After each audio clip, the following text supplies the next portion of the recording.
Our first speaker this evening is John Morse. Backward march. No. John Morse, backwards march.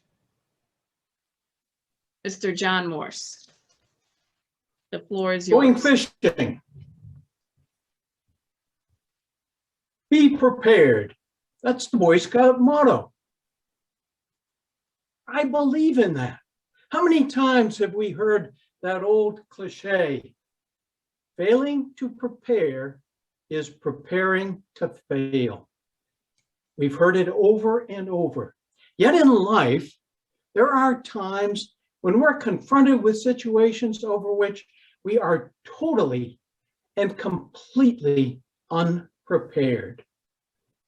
Raise your hands if any of you have ever gone ice fishing. Raise your hand. I want to see anyone who has ever gone ice fishing. Not a single soul. When I was about 16 years old, my dad decided that he and I would head out from Reading, Massachusetts to our cottage in Kentucky, New Hampshire for a day of ice fishing. We were prepared. We had all the clothing. We had earmuffs. We had hats. We had boots. We had fishing gear. We had bait. We had lunch. We were prepared for a day of ice fishing on Lake Joe Sylvia. Wow, a couple of hours and one stop at the donut store on the Dairy Rotary on the way to Kentucky, New Hampshire, and we arrived. It was an absolutely beautiful day, about 10, 15 degrees, cold, crystal clear, and it could not have been better.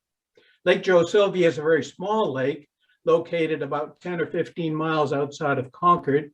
All of the cottages are seasonal cottages. Not a soul was on the lake beside my dad and me. We had set out for a wonderful day of ice fishing. The first thing we had to do, of course, was to put all our gear on a sled. We trudged across the lake about 3/4 of a mile. We had to bore holes. For those of you, all of you for that matter, who aren't familiar with ice fishing, there's a big auger that you grind a hole just like a big drill. You'd grind a hole. The ice was, I guess it was about 2 feet thick.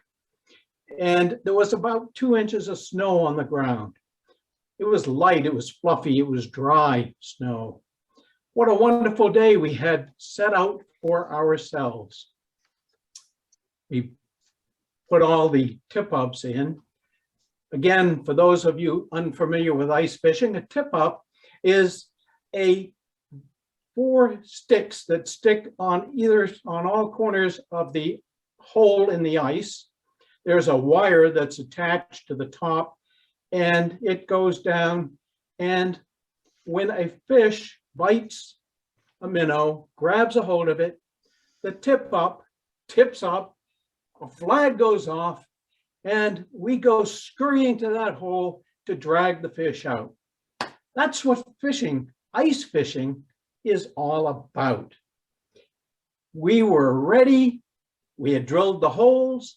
The tip-ups were all set up, and we were going to have a wonderful, wonderful day on Lake Joe Sylvia. I was about 50 feet away from my dad, maybe 50 yards, in fact. I looked out, and all of a sudden, I see my dad. He slips on the ice. He falls over backward. He hits the back of his head on the ice, and it was like I was watching a slow motion movie right in front of my eyes. My gosh, what has happened? I ran over, found him. He was really pretty much unconscious. So wake up, you got to get up. And he did. Not very strong, though. He said, "Where am I? Who am I? What am I doing here?" He did not know where he was. He did not know what he was doing. Here I am, 16 years old. I know nothing about concussions. I know nothing about medical care. I did know that I had to get him back safely to Reading as fast as I could. We packed up all our fishing gear, put them on the sled, and we went trudging over to the cottage, there to the car. He got in the car, still asking me, "Who am I?" Even worse, he said, "Who are you?" He didn't know who I was. Yet I said one thing I know, and that is, I want you to keep talking. 2 hours, utter gibberish. I had no idea what he was talking about. And to make matters worse, he kept asking me, "Who are you?" Oh my gosh. About 6 times he asked that question, "Who are you?" Finally, I turned to him and I said, "Dad, I am Abraham Lincoln." He said, "Really?" Of course not. We got home, and my mother's a registered nurse.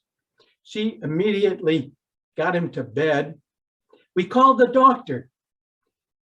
And Andy, in those days, at 7 o'clock on a Saturday night, you could call a doctor and he came to our house. Amazing. He looked him all over.